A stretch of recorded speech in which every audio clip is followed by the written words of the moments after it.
You owe me everything." Those 4 words came out of my son Russell's mouth like poison during Sunday dinner. We were sitting at my kitchen table. The same table I had built with my own hands 30 years ago. The same table where I had fed him as a child after his mother died. Now he sat across from me with his wife Clarissa, both of them staring at me like I was a problem that needed solving. I set down my fork slowly. My hands were shaking. "What did you just say?" Russell leaned forward. His eyes were cold, hard, nothing like the little boy I had raised alone. "You heard me, old man. You owe me everything. I gave up my childhood so you could work your stupid woodshop. Now it's time to pay me back." Clarissa smirked. She actually smirked, like this was all planned, rehearsed. I looked around my own home, the home where they had been living rent-free for 2 years, the home I had nearly killed myself to keep after Helena died. "What exactly do you want, Russell?" My voice came out quieter than I intended. He slid a paper across the table. "A deed transfer form, already filled out. Sign it over. The house. Everything. Or we're moving you into assisted living next week." I could not sleep that night. I lay in my bed staring at the ceiling, remembering. Helena had died when Russell was only 7 years old. Breast cancer. It took her in 6 brutal months. I remember holding her hand in that hospital room while she made me promise to take care of our boy, to give him everything. And I did.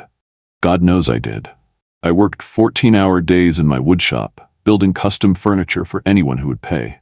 I took every commission, every job, no matter how small. I missed baseball games because I was sanding cabinets. I missed school plays because I was finishing a dining set for a client 3 towns over. I gave up dating, gave up friendships, gave up my own life. Everything went to Russell. New shoes, school supplies, college tuition, a car when he turned 16. I gave him everything Helena had asked me to give him, and now he was demanding I give him more. That I hand over the only thing I had left, the house Helena and I had bought together. The house where we had planned to grow old, where I had planned to die someday. I got out of bed at 3 in the morning, walked downstairs for water, and I heard voices, Russell and Clarissa, talking in the guest room. I stopped outside their door. "Once it's ours, he's out." Clarissa's voice was clear through the thin door, sharp, excited. "We can flip this place for $500,000 easy, then we move somewhere better." Russell laughed, actually laughed. "He'll sign it. He's too weak to fight, always has been." My heart stopped. My own son. Talking about me like I was garbage, like I was nothing. I stood there in the dark hallway of my own home, listening to them plan my destruction. I walked back upstairs, sat on the edge of my bed, and something inside me changed. Hardened. I had spent 23 years being weak for Russell, being the father who gave and gave and gave, never asking for anything in return, never demanding respect, never standing up for myself. That ended tonight. The next morning, Russell cornered me in the kitchen. Clarissa stood behind him with her arms crossed. "So?" he demanded. "You ready to sign?" I poured my coffee slowly. My hands were steady now, calm. "You're giving me 1 week," he continued. 1 week to either sign the house over or pack your bags for assisted living. We already found a place. They have a bed waiting. I took a sip of coffee, looked him dead in the eyes, and I smiled. "All right then, I'll give you exactly what you asked for." Russell looked surprised, like he expected me to fight, to beg, to break down crying, but I just smiled and walked away. I spent that entire week quietly packing, sorting through files, going through old boxes in the attic. I found things I had forgotten existed. Photos of Helena, letters she had written me, our marriage certificate, and then I found it. A Father's Day card from Russell. He was maybe 8 years old. The handwriting was messy, childish, big crooked letters. "Dear Dad, thank you for being the best. When I grow up, I'll take care of you. Love, Russell." I sat on the attic floor holding that card. Tears ran down my face. That little boy was gone, replaced by a stranger who wanted to throw me away like trash. I put the card in my pocket, a reminder of what I had lost.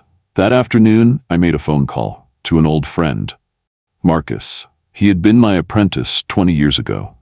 I taught him everything about woodworking, how to measure twice and cut once, how to sand with the grain, how to treat wood with respect.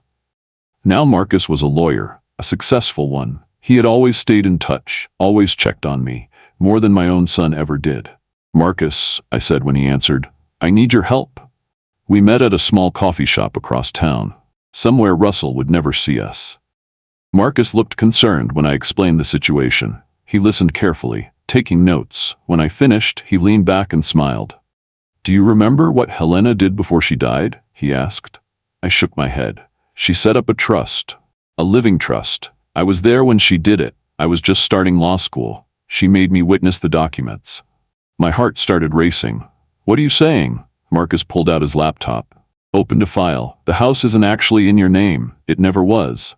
Helena put it in an irrevocable trust before she died. You're listed as the trustee, but you don't own it. The trust owns it." I stared at the screen, at Helena's signature, at the legal language I did not understand. "What does that mean?" Marcus smiled wider. "It means Russell can't force you to sign anything, because you can't give him what isn't legally yours. The house belongs to the trust, and according to these terms, if you die or resign as trustee, the property doesn't automatically go to Russell." I felt something lift off my chest. Hope, for the first time in a week. "So he can't take it?" Marcus shook his head. "Not unless you willingly transfer your trustee position. And even then, there are conditions." I went home that night with a plan, a real plan. When Russell asked me the next morning if I had made my decision, I nodded slowly. "I'll start the paperwork," I said quietly. "To sign everything over, like you asked." His face lit up. Actually lit up, like he had won the lottery. Clarissa squealed and hugged him. They started making plans immediately, right in front of me, talking about renovations, about paint colors, about which furniture they would keep and which they would throw away. "We should call a realtor," Clarissa said excitedly. "Get this place appraised, see what we're working with." Russell agreed. Within 2 days, a realtor was walking through my house, my home, taking photos, measuring rooms, talking about market value and comparable sales. I played along, nodded when they asked me questions, smiled when they made comments about updating this old place. Inside, I was laughing, because they had no idea what was coming. That week, I met with Marcus again, this time at his office. He had prepared new documents. "These will amend the trust," he explained, "changing the terms, adding protections, making it impossible for Russell to contest anything." I signed every page, my hands steady, my mind clear. For the first time in years, I felt powerful, in control. Like I was finally protecting what Helena and I had built together. The doorbell rang on a Tuesday afternoon. I answered it. A woman stood there, tall, elegant, expensive clothes. I recognized her immediately, even though I had not seen her in 15 years. Vivian, Helena's older sister. They had been estranged for years, some family dispute I never fully understood. "Hello, cousin," she said coldly. Not to me, to Russell, who had appeared behind me. "I heard about your little scheme." Russell went pale. "What are you doing here?" Vivian pushed past me into the house, like she owned it. "I'm here because I'm named in Helena's trust. Did you forget that part?"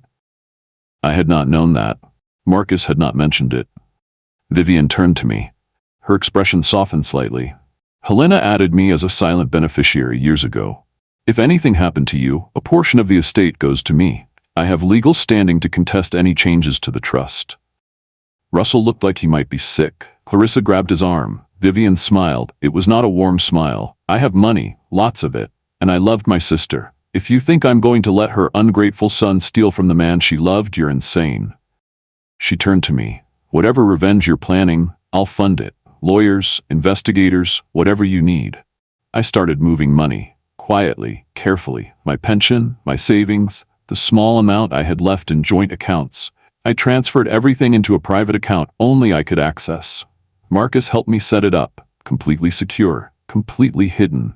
I also moved the assets from my wood shop, the tools, the equipment, the inventory of custom pieces I had not sold yet. Everything went into storage under a different name. Russell had no idea the shop even had value. He had always dismissed my work as playing with wood. One afternoon, I drove to the cemetery, to Helena's grave. I had not been there in months. I knelt down, brushed away the dead leaves. "I'm sorry I let this happen," I whispered. "I should have been stronger, should have raised him better. But I promise you, Helena, I'll protect what we built together. I won't let him destroy it."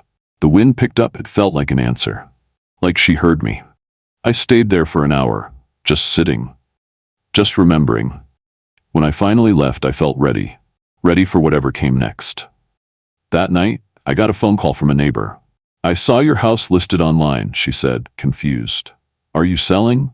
My blood went cold. I opened my laptop, pulled up the real estate website, and there it was. My house, listed for sale, without my permission, without my knowledge. The next morning, a couple showed up. Young, excited. They had an appointment with the realtor. I answered the door. The realtor looked surprised to see me. "Oh, I didn't realize you'd be home." Russell appeared, smiling, playing the perfect host. "This is my father. He's moving into a care facility soon. He's excited about the sale." I said nothing, just watched. The couple walked through my house, commenting on the hardwood floors I had installed myself, the crown molding I had carved by hand, the built-in bookshelves I had designed for Helena. They loved everything. "We'll take it," the husband said. "Full asking price, cash offer." The realtor grinned. Russell shook his hand, started talking about closing dates. That is when I stepped forward. "Excuse me," I said calmly, "but this house is not for sale." Everyone stopped, stared at me. The realtor laughed nervously. "Sir, your son said—" I cut her off. "My son doesn't own this property. He has no legal right to sell it. If you make an offer, you'll be participating in fraud." The husband's face went red. "What, Russell? What is he talking about?" Russell started, stammering, making excuses. The couple stormed out. The realtor followed them, threatening to sue, threatening to report Russell. I stood in my doorway and watched them leave. Russell turned to me, his face twisted with rage. "You bastard!" Clarissa screamed at me. "You sabotaged us. You ruined everything." I stayed calm, quiet, just watched her lose control. "You're a parasite," she continued. "You've been mooching off our future, living in our house, using our resources." I pulled out my phone, started recording. She did not notice. She was too angry, too focused on her rant. "We should have put you in a home months ago, should have had you declared incompetent. We could still do it. Say you're senile, abusive. We'll make up whatever we need to make up." She kept going, threatening me, threatening to file false elder abuse reports, to tell the authorities I was a danger to myself. Russell just stood there, saying nothing, letting his wife destroy any remaining relationship we had. When she finally stopped, I saved the recording, sent it immediately to Marcus with a simple message: evidence. That night, Russell tried a different approach. He came to my room, knocked softly. "Dad, can we talk?" I let him in. He sat on the edge of my bed, looking almost like the little boy I remembered. "I'm sorry about Clarissa. She's just stressed. We both are." I said nothing. He continued. "Look, we can work this out. Except you sign over the house, we'll let you stay in the guest room. You can live here as long as you want." 3 days later, an official-looking envelope arrived, addressed to me. I opened it. An eviction notice, signed by someone named Attorney Hayes, demanding I vacate the premises within 30 days. I called Marcus immediately. He looked at the document, started laughing. "This is fake, completely fake. The signature is forged. Attorney Hayes doesn't even practice in this state anymore." I felt anger rising. My own son was trying to illegally evict me, using fraud, using forgery. "What do I do?" Marcus smiled. "You expose him, publicly." That Sunday, I invited the neighbors over, told them I was having a garage sale. 20 people showed up. Russell came outside looking confused. I stood on my porch, holding the fake eviction notice. "I want everyone to see something," I announced. My son tried to evict me from my own home using a forged legal document. The crowd's face went white. Russell's face went white. The fake lawyer, the forged signature, the illegal eviction attempt. One neighbor pulled out her phone, started recording. Russell tried to explain, to make excuses. But I had proof, documents, evidence. Then the real Attorney Hayes showed up. I had called him earlier, asked him to come. He was retired, but still licensed. "I never signed this," he said loudly, looking directly at Russell. "This is fraud. I could press charges." Russell started backing away. Clarissa had already gone inside. That night, I sat at my desk, and I wrote a letter to Russell. Not filled with anger, not filled with threats, just disappointment. Deep, endless disappointment. "Dear Russell," I began, "I don't know where I went wrong. I gave you everything, but I never taught you gratitude, never taught you respect. For that, I'm sorry." I continued writing, page after page, pouring out 23 years of failure, of mistakes, of trying so hard to be both mother and father that I forgot to actually parent. I sealed the letter, put it in the safe in my office. The safe Russell knew about. The one he had seen me use 100 times. I also put a new copy of the trust documents in there. Ones that showed his name being removed as any kind of beneficiary. I wanted him to find them. Wanted him to see what his greed had cost him. That night I slept in the guest room downstairs. Left my bedroom door open. The office door unlocked. At 2 in the morning I heard it. Footsteps. Creaking floorboards. The sound of the safe being opened. I had left it unlocked on purpose. I heard papers rustling. Then silence. Then a sound I will never forget. Russell screaming. Just screaming in rage. He had found the letter. Found the documents. Found the truth. The next morning, Russell confronted me, shaking the papers in my face. You're hiding assets. You're stealing what's rightfully mine. I smiled, sipped my coffee. Those documents are fake, Russell. That safe was a decoy. His face went from red to purple. What? I had moved the real documents weeks ago. To Marcus's office, to Vivian's house, to a safety deposit box at the bank. The papers in that safe were worthless. Modified copies.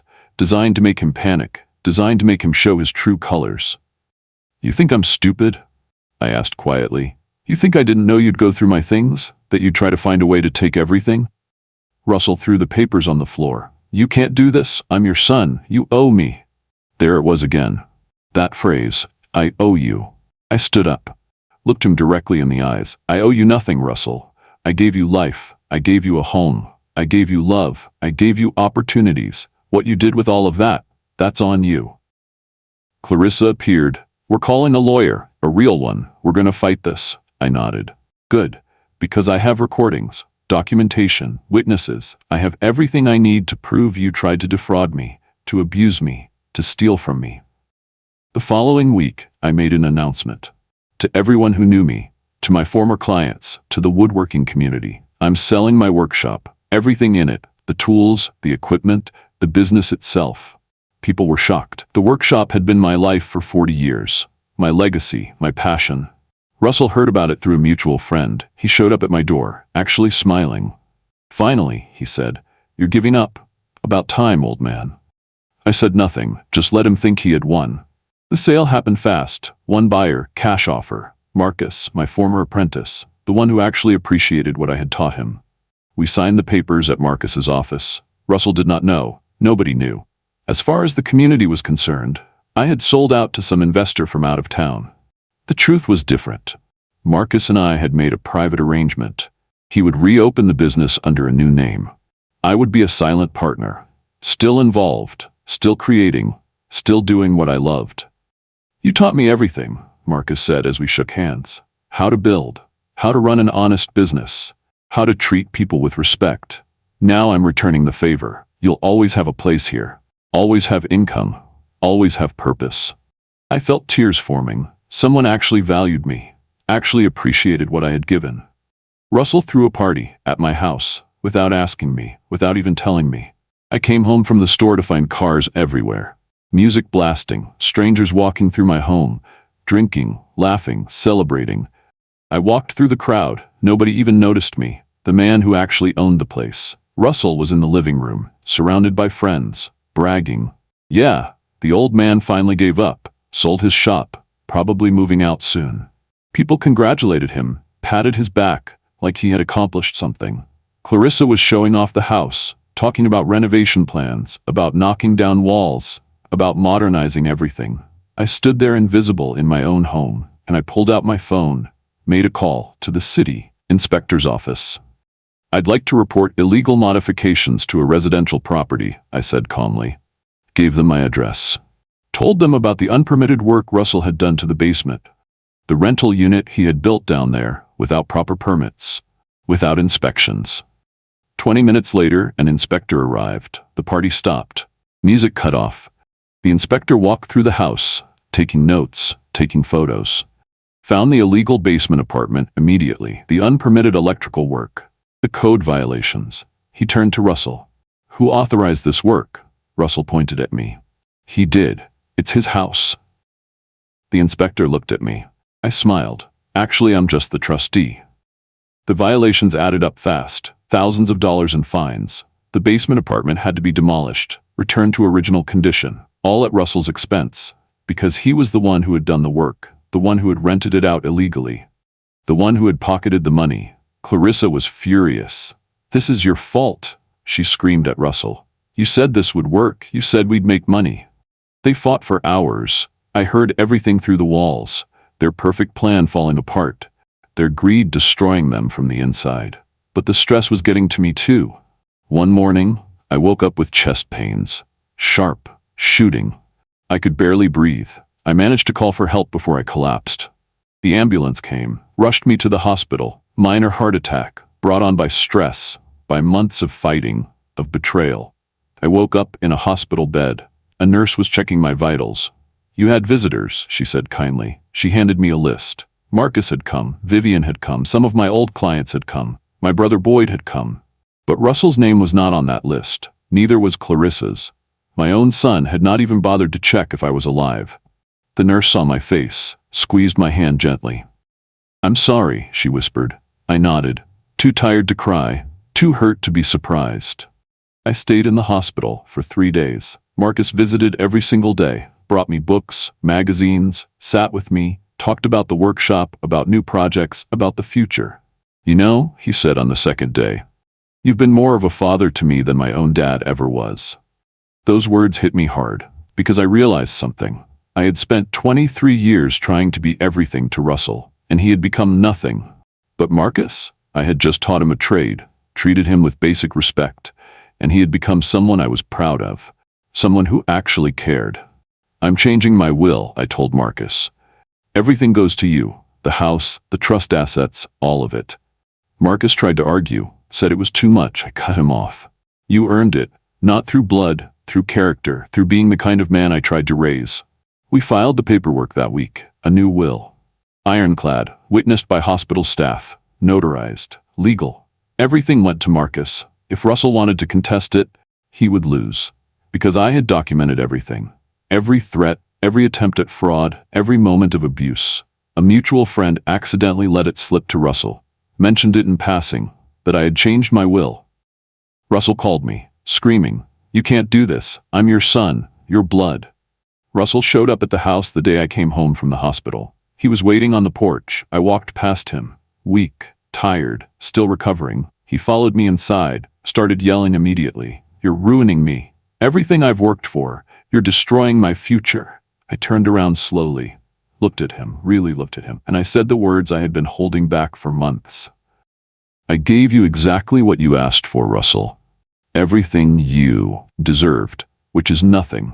His face went red, veins bulging. "I deserve that house. I deserve your money. You owe me for putting up with you all these years." I laughed, actually laughed. "Putting up with me? I raised you alone, fed you, clothed you, paid for your education, your car, your wedding, and you act like you did me a favor?" Neighbors had started gathering, watching through windows. One of them was recording on their phone. I did not care. Let them see. Let them hear. Let the whole neighborhood know what kind of son Russell had become. "You had a choice," I continued. "You could have been grateful, could have been kind, could have treated me like a father instead of a bank account. But you chose greed. You chose cruelty, and now you're facing the consequences." The video went viral in our small community within hours. Clarissa left him 2 weeks later, packed her bags while Russell was at work, left a note on the kitchen counter. "I married you for your potential. You have none. Don't contact me." She had been cheating, I found out later, with her personal trainer, for months, using money from the illegal basement rental, money that should have gone to property taxes. Russell showed up at my door that night, crying, actually crying. "She's gone. She took everything. I have nothing." I stood in the doorway, did not let him in. "You had everything, Russell. A father who loved you, a home, opportunities. You threw it all away for greed." "Please," he begged, "can I stay here? Just for a few weeks, until I figure things out." I thought about it, thought about Helena, about what she would want, about mercy versus justice. "You can stay in the garden shed," I said finally. "There's a cot, a space heater, that's all I'm offering." He looked shocked, like he expected the guest room, expected comfort, but he was desperate. Homeless, he accepted. Moved his few belongings into the shed that same night. I watched from the kitchen window as he settled into the tiny space. The same shed where I used to store lawn equipment. That night, after he fell asleep, I locked the shed door from the outside. The next morning, Russell pounded on the door. "Let me out! What are you doing?" I unlocked it slowly. He stumbled out, angry, confused. "You locked me in?" I nodded. "You said I owed you everything. I gave you exactly what you asked for. A roof over your head, 4 walls, that's everything you need to survive." "This is abuse," he shouted. I pulled out my phone, played back the recording of Clarissa threatening to falsely accuse me of elder abuse, then the recording of Russell planning to forge documents. "You want to talk about abuse? Let's talk about what you did to me." He went quiet, pale, realized he had no leverage, no power. I continued. "You can stay in the shed for 2 weeks, that's it. You'll help maintain the property, do chores, earn your keep, like I did for you your entire life. Then you find your own place." Russell started to argue. I held up my hand. "Or you can leave right now with nothing, your choice." He stayed. What else could he do? For 2 weeks I watched him struggle, watched him finally understand what hard work meant, what sacrifice felt like. We barely spoke. But one night, he came to the back door. "Can we talk?" I let him in. We sat at the kitchen table, the same table where this had all started. "Why wasn't I enough?" Russell asked quietly, his voice broken, small. "Why did you change the will? Why give everything to Marcus instead of me?" I took a long breath, prepared myself for honesty, raw honesty. "Because you never tried to be enough, Russell. You took and never gave anything back.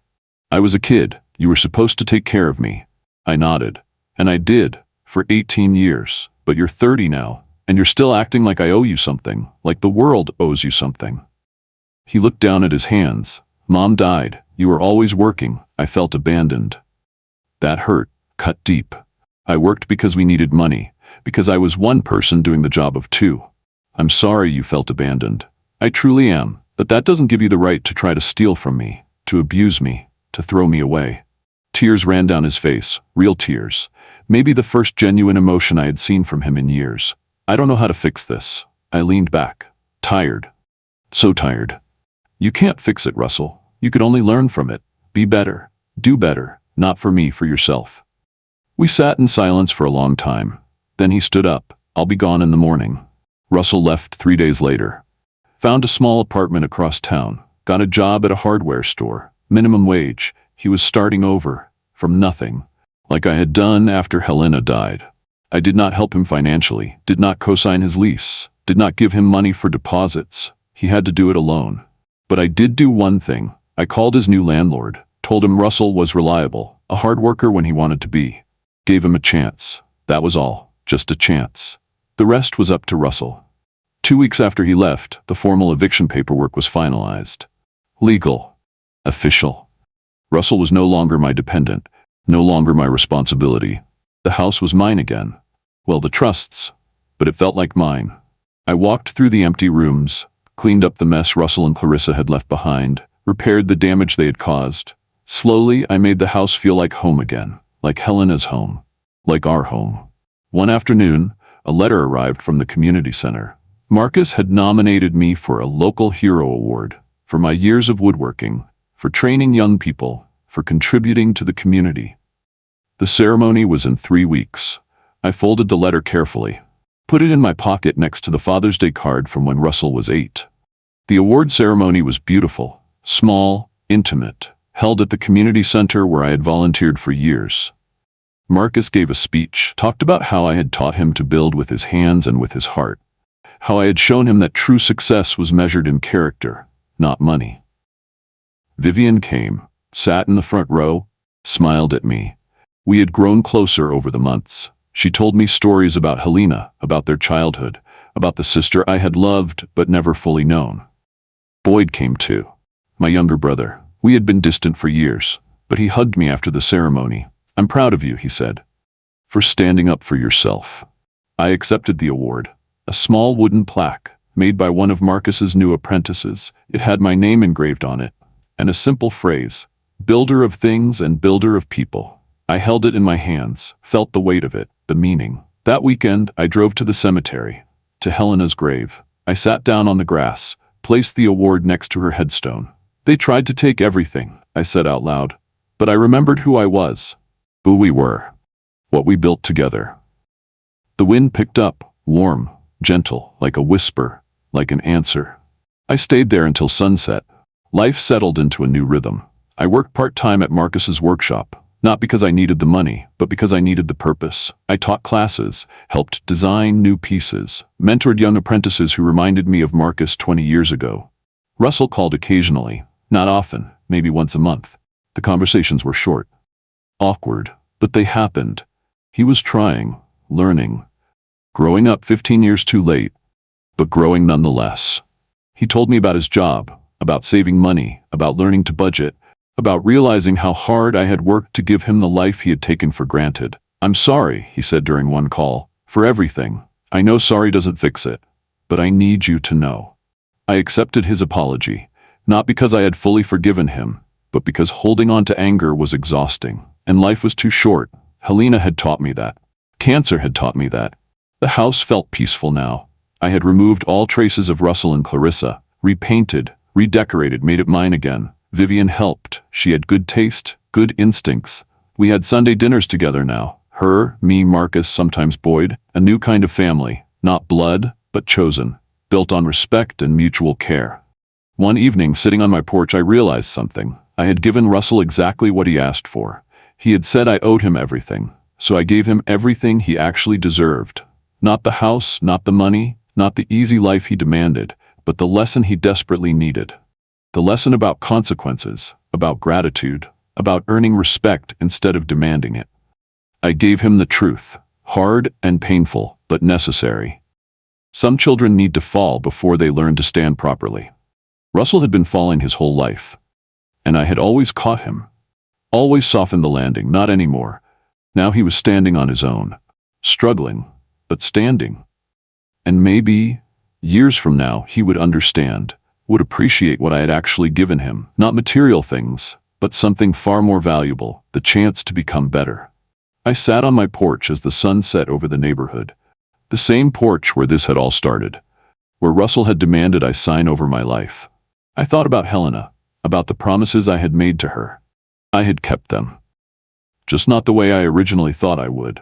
I had given Russell everything, every opportunity, every chance. And when he threw it back in my face, I gave him the one thing he never asked for but always needed: accountability. The evening air was cool, peaceful, and for the first time in years, I felt free.